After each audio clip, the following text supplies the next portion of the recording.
আজ ভোর ৬টার দিকে বিকেএসপি নূরপাড়া হাইওয়ে সড়কে একটি মালবাহী সিমেন্ট ট্রাক নিয়ন্ত্রণ হারিয়ে সড়কের পাশে খাদে পড়ে যায়।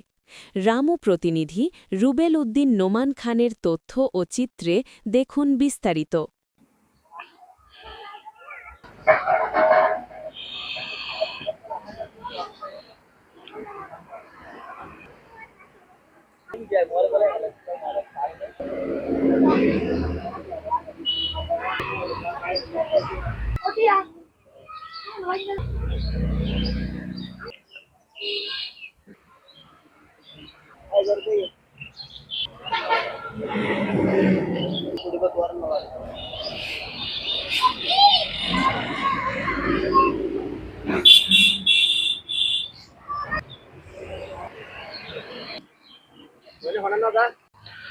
স্বাগত জানাচ্ছি চ্যানেল 23 পক্ষ থেকে।